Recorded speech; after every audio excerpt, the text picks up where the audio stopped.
중년의 속마음 채널을 듣고 계신 시청자 여러분, 반갑습니다. 저희를 응원해 주시려면 좋아요와 구독을 잊지 말아주세요. 25년을 침묵한 아내, 50번째 생일에 던진 한마디. 그날 저녁, 정숙은 자신의 생일상 앞에 앉아 남편이 다른 여자에게 보낸 문자를 읽고 있었다. 화면 속 글자는 짧았지만 25년의 결혼 생활을 통째로 무너뜨리기에 충분했다. 그리고 식탁 건너편에서 남편은 아무것도 모른 채 아들과 웃으며 갈비를 뜯고 있었다. 거실에는 따뜻한 불빛이 흘렀고 상 위에는 미역국과 잡채, 갈비찜이 김을 올리고 있었다. 남편 태호는 새로 산 니트를 입고 있었고 그의 웃음소리는 편안하고 넉넉했다. 정숙만이 낡은 앞치마를 그대로 두른 채 식은 국그릇을 앞에 두고 앉아 있었다. 이 다정해 보이는 식탁 아래 남편은 대체 무엇을 숨기고 있었을까? 진실은 반드시 밝혀질 것이다.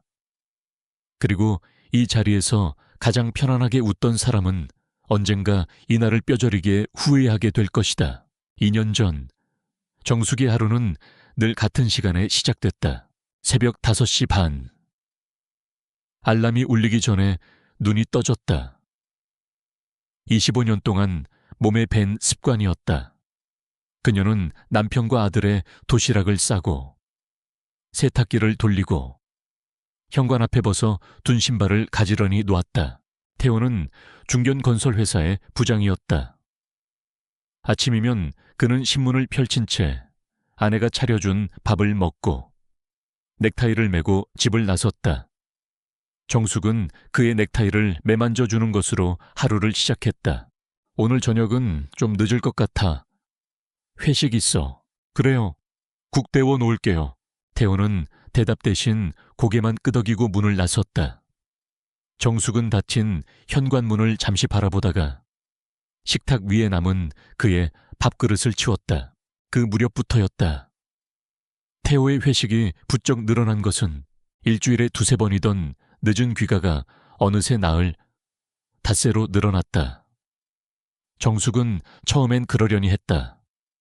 승진을 앞두고 있으니 자리도 많을 거라고. 스스로를 다독였다. 하지만 이상한 점이 하나둘 눈에 들어오기 시작했다. 태호가 집에 오면 가장 먼저 하는 일이 달라졌다. 예전에는 소파에 앉아 텔레비전을 켰지만 이제는 욕실로 직행해 오래도록 샤워를 했다. 그리고 휴대전화를 늘 손이 닿는 곳에 두었다. 식탁 위에도 소패도 심지어 화장실에 갈 때도 그것을 들고 갔다. 어느 날 저녁 태호가 샤워를 하는 동안 그의 휴대전화가 울렸다. 정숙은 무심코 화면을 보았다. 발신자 이름은 저장되어 있지 않았고 그저 숫자만 떠 있었다. 벨은 몇 번 울리다 끊겼다. 잠시 후 다시 울렸다. 그리고 또 끊겼다. 정숙은 그 번호를 외우려다 이내 고개를 저었다. 광고 전화겠지 하고 생각을 접었다. 그녀는 그런 사람이었다. 의심하기보다 믿는 쪽을 택하는 사람. 그날 저녁 식탁에서 시어머니 순자가 잡채를 집으며 말했다. 순자는 한 달에 한 번씩 아들 집에 와서 며칠씩 머물다 가곤 했다. 정수가, 태호가 요즘 얼굴이 훤한 게 살이 붙었더라. 네가 잘 챙겨 먹여서 그런가. 어머니도 참 회식이 많아서 그런 거예요. 순자는 며느리를 힐끗 보더니 젓가락을 내려놓았다. 근데 너는 왜 그렇게 후줄근하니? 명색이 부장 부인인데 옷 좀 사입고 미용실도 좀 다녀라. 남자들이 바깥에서 뭘 보고 다니는지. 아니, 정숙은 밥을 삼키다 멈칫했다. 순자의 말은 늘 이런 식이었다. 웃으며 던지지만 끝에는 바늘이 숨어 있었다. 네, 어머니. 정숙은 그저 짧게 대답하고 식은 국그릇에 밥을 말았다. 태호는 어머니의 말에 아무 대꾸도 하지 않고 텔레비전만 보고 있었다. 그날 밤 정숙은 옷장 앞에 서서 자신의 옷들을 하나씩 넘겨보았다. 대부분 10년은 좋게 넘은 것들이었다. 아들 학원비, 남편 양복, 시어머니 용돈, 돈을 쓸 곳은 늘 그녀가 아닌 다른 사람들이었다. 그녀는 옷장 문을 닫고 화장대 서랍을 열었다. 그 안에는 낡은 통장이 하나 들어 있었다. 결혼할 때부터 그녀가 관리해 온 살림 통장이었다. 그런데 며칠 전 태호가 이상한 말을 했다. 여보, 이번 달부터 생활비 관리는 내가 할게. 당신도 힘들잖아. 카드로 쓰고 나한테 말만 해. 정숙은 그 말이 배려처럼 들려 고마워했었다. 하지만 지금 통장을 펼쳐보니 이번 달 들어온 남편의 월급이 예전보다 30만 원 가까이 줄어 있었다.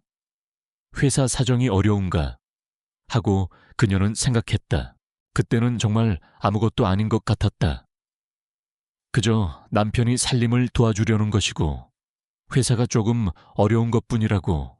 정숙은 통장을 다시 서랍에 넣고 불을 껐다. 며칠 뒤 그녀는 태호의 겨울 코트를 세탁소에 맡기려고 옷장에서 꺼냈다. 주머니에 뭔가 들어있는 느낌이 나서 손을 넣었다. 구겨진 종이 한 장이 나왔다. 영수증이었다. 이름도 모르는 어느 레스토랑. 날짜는 지난주 목요일. 그가 회식이라며 늦게 들어온 날이었다. 금액은 12만 원. 그리고 그 아래에 적힌 인원수는 2명이었다.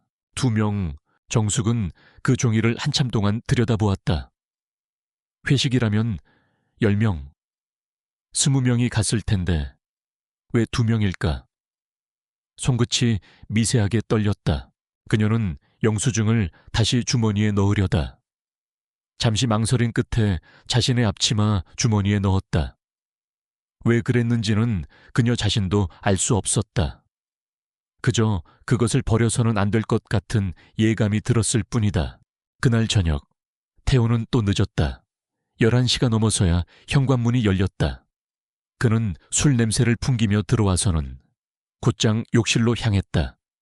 정숙은 소파에 앉아 그를 기다리고 있었다. 오늘도 회식이었어요. 태호는 걸음을 멈추지 않고 대답했다. 요즘 정신이 없어. 어디서 했는데요.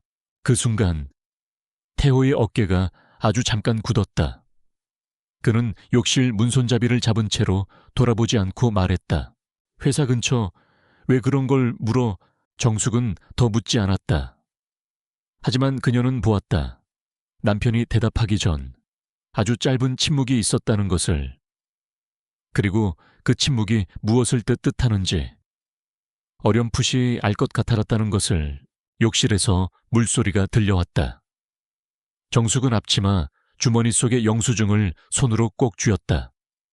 종이는 이미 그녀의 손안에서 축축하게 젖어 있었다. 2년 전 그 겨울, 정숙은 아직 아무것도 확신하지 못했다. 영수증 한 장, 저장되지 않은 번호, 줄어든 월급. 그것들은 각각 떼어놓고 보면 아무것도 아니었다. 하지만 정숙의 머릿속에서 그 조각들은 밤마다 조금씩 가까워지고 있었다. 그녀는 결심했다. 남편을 다그치지 않기로, 대신 지켜보기로. 25년을 함께 산 사람이었다. 정숙은 태호의 습관을 누구보다 잘 알았다. 그가 거짓말을 할 때 눈을 어디에 두는지, 당황하면 목소리가 어떻게 변하는지. 그래서 그녀는 소리치는 대신 조용히 그의 하루를 눈에 담기 시작했다. 그 무렵 아들 준영이 대학 등록금 이야기를 꺼냈다. 엄마, 다음 학기 등록금 아직 안 냈어. 아빠한테 말했는데 좀 기다리래. 정숙은 밥을 짓다 말고 아들을 돌아보았다. 기다리라고? 얼마나? 몰라. 돈이 좀 묶여 있다나. 곧 풀린다고 했어. 정숙의 손이 잠시 멈췄다. 돈이 묶여 있다. 태호가 그런 말을 했다는 것이 이상했다. 그녀가 아는 한 남편의 월급은 꼬박꼬박 들어왔고 아들 등록금을 못 낼 만큼 살림이 어려운 적은 없었다. 그날 저녁 태호가 들어오자 정숙은 조심스럽게 물었다. 준영이 등록금 말인데요. 제가 통장에서 낼까요? 살림 통장에 조금 남아있을 텐데. 태호는 넥타이를 풀던 손을 멈췄다. 아니, 내가 낼 거야. 그건 당신이 신경 쓸 거 없어. 준영기가 기다리라고 했다던데. 왜요? 무슨 일 있어요? 무슨 일은 회사에서 상여금 나올 때까지만 기다리라는 거지. 당신은 왜 자꾸 돈 이야기를 캐물어? 태호의 목소리가 살짝 높아졌다. 정숙은 그 순간을 놓치지 않았다. 남편은 화가 나면 오히려 말이 많아지는 사람이 아니었다. 화를 낸다는 것은 감추고 싶은 것이 있다는 뜻이었다. 알았어요. 물어봐서 미안해요. 정숙은 순순히 물러섰다. 하지만 그날 밤 그녀는 남편이 잠든 뒤 조용히 거실로 나왔다. 태호의 서류 가방이 소파 옆에 놓여 있었다. 정숙은 그것을 열어볼까 잠시 망설였다. 손끝이 가방 잠금 장치에 닿았다가 떨어졌다. 그녀는 아직 그 선을 넘을 준비가 되어 있지 않았다. 대신 그녀는 남편의 코트를 다시 뒤졌다. 이번에는 안주머니 깊숙한 곳에서 명함 한 장이 나왔다. 어느 부동산 중개소의 명함이었다. 뒷면에는 볼펜으로 무언가 적혀 있었다. 아파트 동과 호수가 탈났다. 그리고 그 옆에 작게 적힌 숫자 2억 5천. 정숙은 그 명함을 한참 들여다보았다. 부동산, 아파트 2억 5천. 남편이 왜 이런 것을 가지고 있을까? 그들은 지금 사는 집 말고 다른 부동산을 알아본 적이 없었다. 돈이 묶여 있다던 남편의 말이 떠올랐다. 정숙은 그 명함을 사진으로 찍어 두었다. 그리고 명함은 다시 코트 안주머니 원래 자리에 넣어두었다. 손이 떨려서 명함을 2번이나 떨어뜨렸다. 다음 날은 시어머니 순자의 생일이었다. 가족들이 순자의 집에 모였다. 태호의 여동생 미란도 왔다. 미란은 결혼 후 시댁 근처에 살면서 친정을 자주 드나들었고 오빠 태호와는 유독 사이가 좋았다. 식탁에 둘러앉아 밥을 먹는 동안 미란이 정숙에게 웃으며 말했다. 언니, 오빠가 요즘 얼마나 바쁜지 몰라. 언니가 집에서 좀 잘해줘야 하는데. 잘하고 있어요, 아가씨. 아니, 그런 뜻이 아니라 남자가 밖에서 힘들면 집에서 위로를 받아야 하잖아. 그래야 딴 생각을 안 하지. 미라는 웃으며 말했지만 정숙은 그 말 끝에 걸린 가시를 느꼈다. 딴 생각, 왜 그 단어를 골랐을까? 순자가 옆에서 거들었다. 그러게 정숙이 네가 좀 부족하긴 하지. 우리 태호가 아까운 사람이야. 정숙은 젓가락을 내려놓았다. 방 안의 공기가 잠시 멈춘 것 같았다. 태호는 어머니와 여동생의 말에 이번에도 아무 말이 없었다. 그저 소주잔만 비웠다. 정숙은 자리에서 일어나 부엌으로 갔다. 설거지를 하는 척하며 그녀는 흐르는 물소리 아래로 짧게 숨을 골랐다. 손등으로 눈가를 한번 훔쳤다. 그때 거실에서 미란과 순자가 낮은 목소리로 나누는 대화가 들려왔다. 물소리 사이로 끊어져 들렸지만 몇 마디는 분명했다. 그래서 그 집 계약은 어떻게 됐대? 쉿, 언니 있잖아. 미란의 목소리가 갑자기 낮아졌다.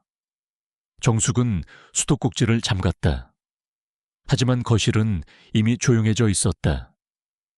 그녀가 부엌에서 나오자 미란과 순자는 아무 일도 없었다는 듯 텔레비전을 보고 있었다.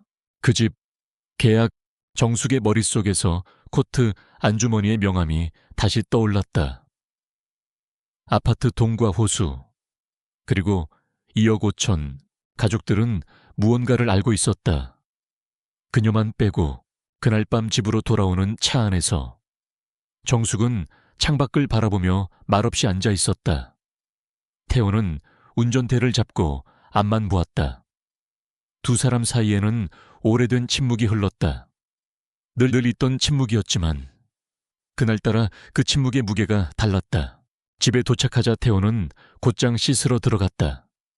정숙은 그가 벗어둔 코트를 옷걸이에 걸다가 문득 안주머니에 다시 손을 넣었다. 명함이 없었다. 그녀는 다른 주머니를 모두 뒤졌다. 바지 주머니, 가방, 서랍, 어디에도 없었다. 남편이 명함을 치운 것이다. 어제까지만 해도 분명히 있던 그것을 정숙은 옷걸이를 든 채 그 자리에 한참을 서 있었다. 그녀가 코트를 뒤진 것을 남편이 눈치챈 것일까? 아니면 그저 우연히 명함을 다른 곳으로 옮긴 것일까? 욕실에서 물소리가 멈췄다. 태호가 수건으로 머리를 닦으며 나왔다. 아직 앉아. 뭐 해? 코트 걸어두려고요. 정숙은 아무렇지 않은 목소리로 대답했다. 하지만 코트를 잡은 그녀의 손끝은 하얗게 굳어 있었다. 태호는 그녀를 한번 힐끗 보더니 방으로 들어갔다. 정숙은 옷걸이에 코트를 걸었다. 그리고 자신의 휴대전화를 꺼내 어제 찍어둔 명함 사진을 다시 열었다. 화면 속에는 아파트 동과 호수, 그리고 2억 5천이라는 숫자가 선명하게 남아 있었다. 남편은 명함을 감출 수 있었다. 하지만 이미 그녀의 손안에 남은 것까지 지울 수는 없었다. 명함이 사라진 그날 이후 정숙은 자신이 무언가 되돌릴 수 없는 문 앞에 서 있다는 것을 알았다. 그녀는 이제 남편을 예전처럼 바라볼 수 없었다. 아침에 넥타이를 매만져 줄 때도, 저녁상을 차릴 때도 그녀의 눈은 그의 손과 표정과 말투를 조용히 좇고 있었다. 하지만 정숙은 서두르지 않았다. 아직은 증거가 부족했다. 명함 사진 한 장으로는 아무것도 증명할 수 없었다. 그녀에게 필요한 것은 확신이었다. 그 무렵 뜻밖의 실마리가 찾아왔다. 준영이 방학을 맞아 집에 머무는 동안 아들은 아버지의 노트북으로 과제를 하곤 했다. 어느 오후 준영이 부엌으로 나오며 대수롭지 않게 말했다. 엄마, 아빠 노트북에 이상한 폴더가 있던데 비밀번호 걸려 있어서 못 열었어. 정숙은 설거지하던 손을 멈췄다. 무슨 폴더인데? 몰라. 그냥 이름이 계약이라고만 되어 있어. 열려고 하니까 비밀번호 넣으래. 계약. 미란과 순자가 부엌 밖에서 속삭이던 그 단어였다. 정숙은 아들에게 아무렇지 않게 대답했다. 그래, 아빠 회사 일이겠지. 건드리지 마. 하지만 그날 밤 태호가 잠든 뒤 정숙은 거실로 나와 남편의 노트북을 열었다. 화면에 비밀번호 입력창이 떴다. 그녀는 준영의 생일을 넣어보았다. 틀렸다. 결혼기념일을 넣어보았다. 그것도 틀렸다. 그녀는 잠시 화면을 바라보다가 조심스럽게 태호의 생일을 넣었다. 화면이 열렸다. 폴더 안에는 몇 개의 파일이 들어있었다. 부동산 매매 계약서, 그리고 스캔된 통장 사본 몇 장. 정숙은 계약서를 열었다. 손이 떨려 마우스를 제대로 움직이기 어려웠다. 계약서에는 아파트 주소가 적혀 있었다. 명함 뒷면에 적혀 있던 바로 그 동과 호수였다. 매매가는 2억 5천만 원. 계약 날짜는 넉 달 전이었다. 그리고 매수인 이름 옆에 태호의 이름과 나란히 적힌 또 하나의 이름이 있었다. 김수진. 정숙이 모르는 이름이었다. 여자의 이름이었다. 그녀는 한참 동안 그 이름을 바라보았다. 화면 속 글자가 흐려졌다가 다시 또렷해졌다. 김수진. 남편은 이 여자와 함께 아파트를 샀다. 그녀에게는 한마디도 하지 않은 채 넉 달 동안이나 정숙은 통장 사본도 열어보았다. 그것은 그녀가 모르는 계좌였다. 지난 2년간 매달 200만 원 가까운 돈이 그 계좌로 빠져나가고 있었다.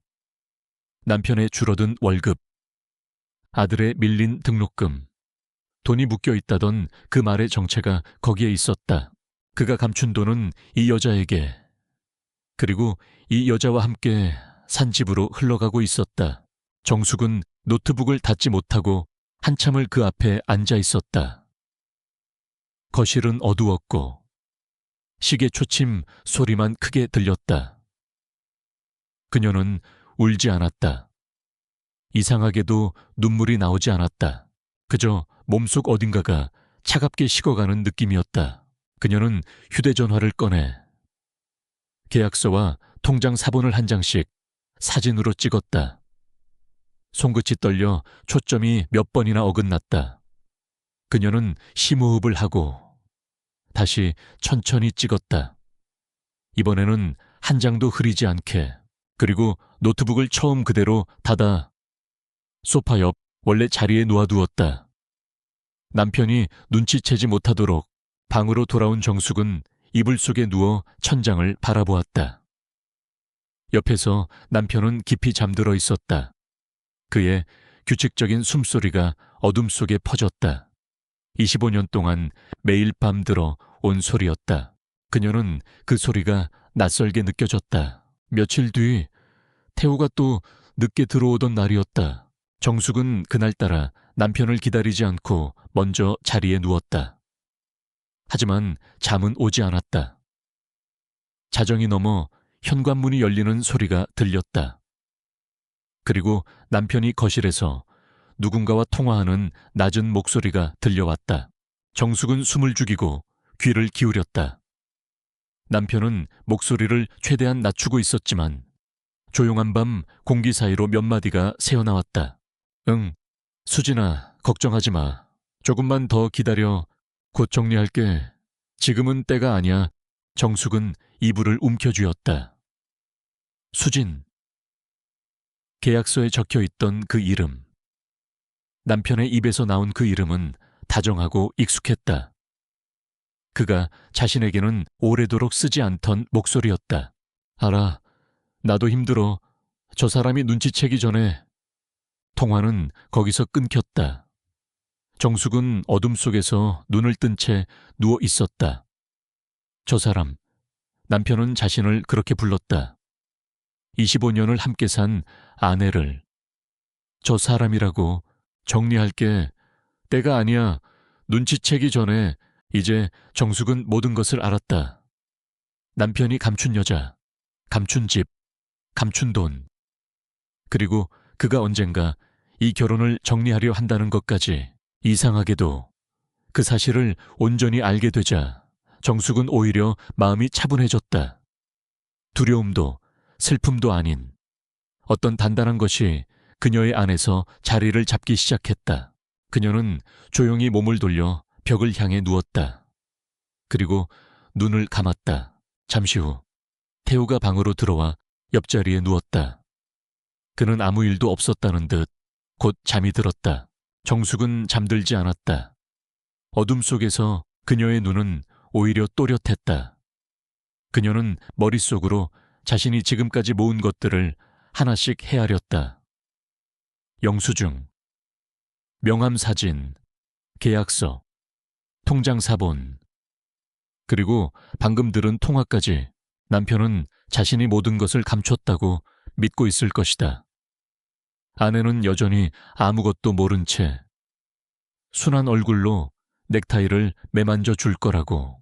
정숙은 어둠 속에서 천천히 눈을 떴다. 그녀의 얼굴에는 아무 표정도 없었다. 이제 기다리는 사람은 남편이 아니었다. 그날 이후 정숙은 달라졌다. 겉으로는 아무것도 변한 것이 없었다. 그녀는 여전히 새벽에 일어나 도시락을 쌌고 남편의 넥타이를 매만졌으며 시어머니의 가시 도침말에 순하게 대답했다. 하지만 그녀의 안에서는 무언가가 조용히 움직이기 시작했다. 정숙은 알고 있었다. 지금 이 자리에서 남편에게 계약서를 들이밀며 소리치는 것이 가장 어리석은 일이라는 것을. 그렇게 하면 남편은 발뺌할 것이고 시어머니와 미라는 오히려 그녀를 몰아쓸 것이다. 감정을 앞선 폭로는 아무것도 바꾸지 못한다. 그녀에게 필요한 것은 준비였다. 조용하고 빈틈없는 준비. 정숙은 먼저 자신의 이름으로 된 것들을 하나씩 확인하기 시작했다. 결혼할 때 그녀의 친정어머니가 물려준 작은 상가가 있었다. 지금 사는 아파트의 명의는 남편이었지만 그 상가만은 정숙의 이름으로 되어 있었다. 매달 나오는 월세는 그동안 살림에 보태왔지만 소유권은 온전히 그녀의 것이었다. 정숙은 그 사실을 새삼스럽게 다시 확인했다. 남편이 알지 못하는 그녀만의 것이 남아있었다. 어느 오후 그녀는 오랜만에 친구 영자를 만났다. 영자는 몇 해 전 이혼을 겪었고 지금은 작은 법률 사무소에서 사무장으로 일하고 있었다. 찻집에 마주 앉아 정숙은 오래도록 말을 꺼내지 못했다. 영자가 먼저 그녀의 얼굴을 살폈다. 너 요즘 왜 이렇게 야위었어? 무슨 일 있어? 정숙은 찻잔을 두 손으로 감쌌다. 그리고 낮은 목소리로 처음으로 그 이야기를 입 밖에 냈다. 영자야, 너한테만 물어볼게. 만약에 남편이 다른 여자랑 몰래 집을 사고 살림돈을 그쪽으로 빼돌렸다면 나 같은 사람은 어떻게 되는 거니? 영자는 찻잔을 내려놓았다. 그녀의 표정이 천천히 굳어졌다. 정숙아, 그거 지금 네 얘기야? 정숙은 대답 대신 고개를 아주 조금 끄덕였다. 영자는 한동안 말이 없었다. 그러다 손을 뻗어 정숙의 손을 잡았다. 증거 있어? 그냥 심증이 아니라 종이로 된 거 있어. 계약서 사진이랑 통장 사본, 여자 이름도 알아. 영자의 눈빛이 달라졌다. 그녀는 목소리를 낮추고 천천히 또박또박 말했다. 그럼 됐어. 정수가 잘 들어. 절대 지금 남편한테 아는 척하지 마. 지금 터뜨리면 상대는 돈을 숨기고 증거를 없애고 오히려 너를 몰아세워. 네가 유리해지려면 저쪽이 방심하고 있을 때 조용히 준비를 끝내야 해. 정숙은 영자의 말을 하나도 놓치지 않고 들었다. 재산분할이랑 위자료를 제대로 받으려면 남편이 재산을 빼돌린 걸 증명해야 해. 그리고 그 여자랑의 관계도 지금 네가 가진 사진들 절대 없어지지 않게 여러 군데 저장해둬. 그리고 앞으로도 계속 조금씩 모아. 서두르지 말고. 찻집을 나오며 정숙은 오랜만에 하늘을 올려다보았다. 무겁던 가슴 한쪽이 조금은 가벼워진 것 같았다. 혼자가 아니었다. 그리고 그녀가 가야 할 길이 어렴풋이 보이기 시작했다. 집으로 돌아온 정숙은 그날 밤부터 조용히 움직였다. 그녀는 자신이 찍어둔 사진들을 이메일로 자신에게 보내두었고 따로 저장 장치에도 옮겨두었다. 영수증도, 명함 사진도, 계약서도, 통장 사본도 모든 것이 사라지지 않도록. 그리고 그녀는 살림 통장의 흐름을 다시 꼼꼼히 들여다보기 시작했다. 남편이 생활비 관리를 가져간 뒤로 매달 얼마가 어디로 흘러갔는지 그녀는 오래된 문자와 카드 명세서를 하나하나 대조하며 기록을 정리했다. 숫자들은 거짓말을 하지 않았다. 지난 2년간 남편이 빼돌린 돈에 윤곽이 점점 또렷해졌다. 그 무렵 시어머니 순자가 다시 집에 왔다. 며칠 머물다 갈 참이었다. 어느 저녁 순자가 며느리를 불러 앉혔다. 태호는 아직 퇴근 전이었고 집에는 두 사람뿐이었다. 정수가 내가 할 말이 있다. 정숙은 순자의 앞에 앉았다. 순자는 잠시 뜸을 들이더니 입을 열었다. 태호가 요즘 마음고생이 많은가 보더라. 부부라는 게 늘 좋을 수만은 없지 않니? 혹시 태호가 좀 무심하게 굴어도 네가 이해해라. 정숙은 시어머니의 얼굴을 조용히 바라보았다. 순자의 말투는 여느 때와 달랐다. 마치 미리 무언가를 준비시키려는 듯했다. 무슨 말씀이세요? 어머니, 아니, 그냥 세상 일이 어떻게 될지 모르니까 하는 말이지. 사람이 살다 보면 갈라설 수도 있고 그럴 때 여자가 욕심부리면 못 써. 깨끗하게 물러나는 게 예쁜 거야. 정숙은 순간 손끝이 서늘해지는 것을 느꼈다. 갈라설 수도 있고 욕심 부리면 못 써. 물러나는 게 예쁜 거야. 시어머니는 알고 있었다. 아들이 무엇을 하고 있는지, 그리고 이미 그 뒤실까지 그려두고 있었다. 며느리를 조용히 밀어내기 위한 밑그림을 정숙은 무릎 위에 놓인 손을 가만히 보았다. 그리고 아주 담담한 목소리로 대답했다. 네, 어머니, 무슨 말씀인지 알겠어요. 순자는 며느리의 순한 대답에 만족한 듯 고개를 끄덕였다. 그녀는 정숙이 여전히 아무것도 모른다고 믿었다. 늘 그래왔듯 순하게 고개를 숙이는 며느리라고 정숙은 자리에서 일어나 부엌으로 갔다. 저녁상을 차리며 그녀는 조용히 생각을 정리했다. 이제 상대는 남편 한 사람이 아니었다. 시어머니도, 어쩌면 미란도, 모두 한편이었다. 그들은 이미 그녀를 몰아낼 준비를 하고 있었다.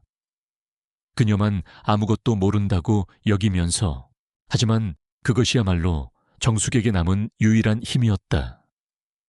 상대가 그녀를 얕보고 있다는 것, 방심하고 있다는 것. 그날 저녁, 태호가 돌아와 온 가족이 식탁에 둘러 앉았다. 순자는 아들의 밥그릇에 갈비를 올려주었고, 태호는 편안하게 웃으며 밥을 먹었다.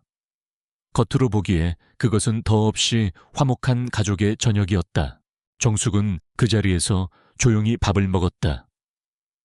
그리고 식탁에 둘러앉은 사람들의 얼굴을 하나씩 눈에 담았다. 그녀는 이제 알고 있었다. 이 화목한 식탁이 얼마나 얇은 껍데기 위에 놓여 있는지를, 그리고 그 껍데기를 언제, 어떻게 걷어낼지도 조금씩 그려지고 있었다. 식사가 끝나갈 무렵 정숙의 휴대전화가 짧게 울렸다. 문자 한 통이었다. 그녀는 무심코 화면을 확인했다. 모르는 번호였다. 그리고 그 안에는 짧은 한 줄이 적혀 있었다. 사모님, 남편분 일로 꼭 드릴 말씀이 있습니다. 정숙은 화면을 바라보며 숟가락을 내려놓았다. 식탁 건너편에서 태호가 그녀를 힐끗 보았다. 왜, 무슨 문자야? 정숙은 휴대전화를 조용히 뒤집어 놓았다. 그리고 아무렇지 않은 목소리로 대답했다. 아니에요. 광고 문자예요. 그녀의 얼굴은 평온했다. 하지만 식탁 아래로 내린 손은 휴대전화를 꼭 쥐고 있었다. 모르는 번호로부터 온 그 문자 한 줄이 정숙의 마지막 걸음을 재촉했다. 그녀는 이틀을 망설인 끝에 답장을 보냈다. 낯선 찻집에서 만나기로 한 날, 정숙은 약속 시간보다 먼저 나가 구석 자리에 앉았다. 손안의 찻잔이 식어가는 동안 문이 열리고 한 여자가 들어왔다. 젊지 않은 정숙과 비슷한 또래의 여자였다. 여자는 조심스럽게 다가와 맞은편에 앉았다. 사모님이시죠? 갑자기 연락드려 죄송합니다. 정숙은 여자의 얼굴을 조용히 바라보았다. 누구세요? 여자는 잠시 망설이더니 입을 열었다. 저는 김수진이라는 사람 밑에서 일했던 사람입니다. 그 사람이 사모님 남편분과 함께 집을 산 그 여자예요. 정숙의 손끝이 미세하게 떨렸다. 하지만 그녀는 표정을 흐트리지 않았다. 여자는 낮은 목소리로 이야기를 이어갔다. 김수진은 부동산 관련 일을 하는 사람이었고, 태호와는 2년 전부터 가까워졌다고 했다.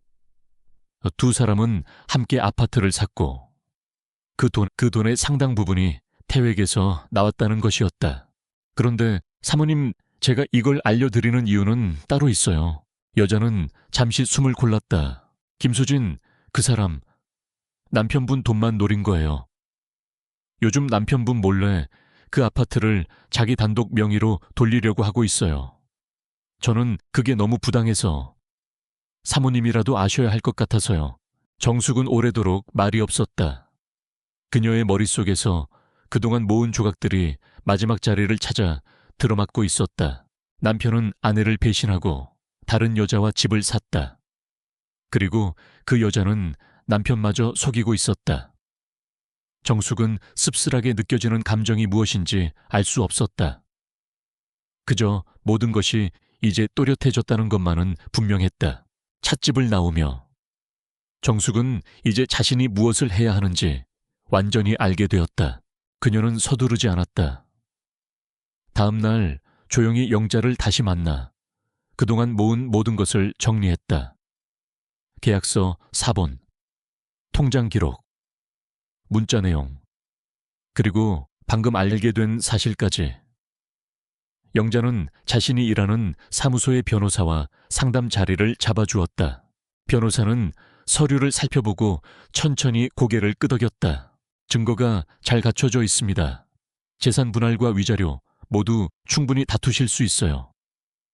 특히 배우자가 재산을 빼돌린 정황이 이렇게 명확하면 사모님께 유리합니다. 정숙은 조용히 물었다. 그럼 저는 이제 어떻게 하면 되나요? 변호사가 대답했다.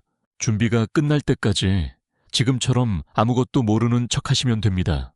상대가 방심하고 있을 때 한 번에 진행하는 게 가장 좋아요. 정숙은 고개를 끄덕였다. 그것은 그녀가 지난 2년 동안 해온 일이기도 했다. 참고, 지켜보고, 모으는 일, 그리고 2달 뒤 정숙의 50번째 생일이 돌아왔다. 그날 저녁 온 가족이 식탁에 둘러 앉았다. 시어머니 순자가 왔고 미란도 왔으며 아들 준영도 자리에 있었다. 정숙은 손수 미역국을 끓이고 갈비찜을 올렸다. 태호는 새로 산 니트를 입고 편안하게 웃고 있었다. 겉으로 보기에 그것은 화목한 생일상이었다. 정숙은 낡은 앞치마를 두른 채 식은 국그릇을 앞에 두고 앉아 있었다. 아무도 그녀의 앞치마 주머니 속에 무엇이 들어있는지 알지 못했다. 그날 오전 변호사 사무실에서 받아온 서류 봉투였다. 식사가 무르익을 무렵 순자가 잔을 들며 말했다. 정숙이 50이라니. 세월 참 빠르다. 그래도 너는 복이 많은 줄 알아라. 이렇게 가족들이 다 모여주고 미란이 웃으며 거들었다. 맞아요. 언니, 오빠 같은 남편 어디 가서 만나. 언니가 오빠한테 잘해야 돼. 태호는 소주잔을 비우며 흐뭇하게 웃었다. 정숙은 그 웃음을 조용히 바라보았다. 그리고 천천히 앞치마 주머니에서 서류 봉투를 꺼냈다. 그녀는 그것을 식탁 위, 남편의 밥그릇 옆에 가만히 내려놓았다. 식탁이 조용해졌다. 태호가 봉투를 내려다보았다. 이게 뭐야? 정숙은 남편의 눈을 똑바로 바라보았다. 25년 동안 그녀가 한 번도 하지 않았던 방식으로 이혼 서류예요. 그리고 그 안에 당신이 김수진 씨랑 산 아파트 계약서 사본도 들어있어요. 식탁 위의 공기가 얼어붙었다. 태호의 얼굴에서 웃음이 천천히 사라졌다. 그의 손에 들린 젓가락이 멈췄다. 순자의 얼굴이 하얗게 굳었고 미라는 입을 벌린 채 아무 말도 하지 못했다. 여보, 그게 무슨... 정숙은 남편의 말을 조용히 끊었다. 그녀의 목소리는 떨리지 않았다. 지난 2년 동안 당신이 살림 돈을 그 계좌로 빼돌린 기록도 다 있어요. 통장 사본도, 문자도. 변호사님이 다 확인했어요. 태호는 아무 말도 하지 못했다. 그의 얼굴에는 처음으로 무너지는 사람의 표정이 떠올랐다. 순자가 떨리는 목소리로 끼어들었다. 정수가 이게 무슨 짓이니? 애 아빠 앞에서 이런... 정숙은 시어머니를 향해 천천히 고개를 돌렸다. 어머니, 지난번에 저더러 깨끗하게 물러나는 게 예쁜 거라고 하셨죠. 저 물러날 거예요. 하지만 빈손으로는 아니에요. 순자는 더 이상 말을 잇지 못했다. 정숙은 자리에서 천천히 일어났다. 그녀는 앞치마를 벗어 의자 등받이에 걸었다. 25년 동안 그녀의 몸에 붙어있던 그 낡은 앞치마를 식탁 앞에 앉은 사람들은 아무도 그녀를 붙잡지 못했다. 그저 얼어붙은 채 방금 자신들의 세계가 무너지는 소리를 듣고 있을 뿐이었다. 정숙은 현관으로 걸어갔다. 그녀의 걸음은 느렸지만 흔들리지 않았다.